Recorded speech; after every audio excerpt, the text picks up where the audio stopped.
Hello Cho, let's see the question. In Davison-Germer experiment, state the observation which led to option A shows the wave nature of electrons, option B मतलब second statement confirm the de Broglie relation. Let's see the key concept of this question. The key concept of this question is beta Davison-Germer experiment. तो ये क्या था, deviation और बेटा Germer ने कब 1927 में एक एक्सपेरिमेंटल अरेंजमेंट बनाई। तो in 1927 Davisson and Germer arranged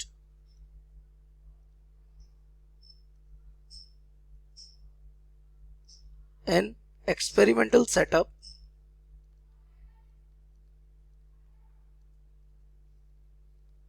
to show the wave character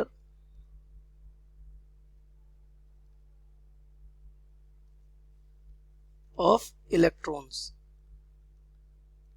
इन्होंने किया क्या था बेटा, इन्होंने एक इलेक्ट्रॉन गन से इलेक्ट्रॉन्स को बम्बार्ड किया था एक मेटल शीट पे, जिससे डिफ्लेक्शन हुआ था and after reflection he obtained the diffraction pattern of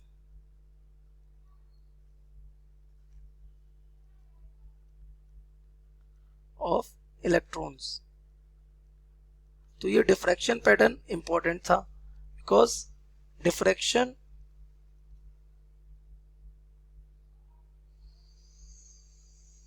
is a phenomenon associated with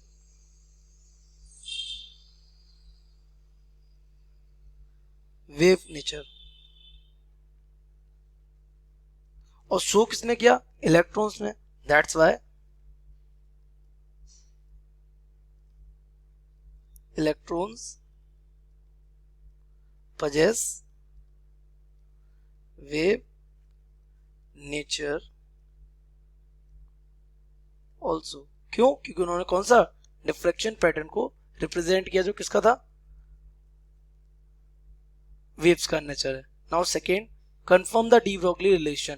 तो इफ बी के लिए अगर देखें, if electrons are accelerated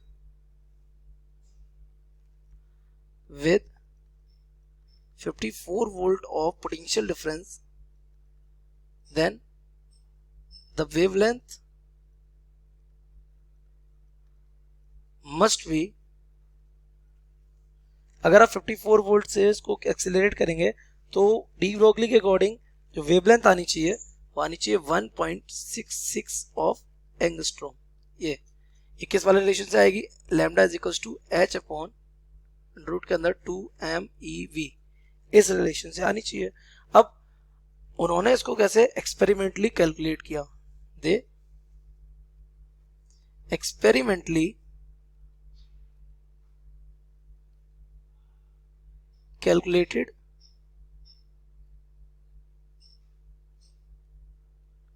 it by measuring path difference.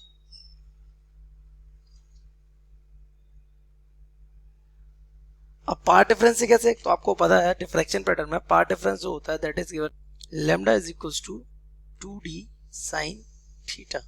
Simply ये पार्ट डिफरेंस का रिलेशन बन जाएगा। और यहाँ से जब उन्होंने एक्सपेरिमेंटली इसको कैलकुलेट किया तो लैम्डा आया ऑलमोस्ट 1.65 एंगस्ट्रॉम। इसे ई बोल देते हैं एक्सपेरिमेंटली, है ना, इट इज बाई, इसे डी बोल देते हैं, डी ब्रोगलीज। तो यहाँ से हम देख पाएंगे कि lambda D is almost equals to lambda E.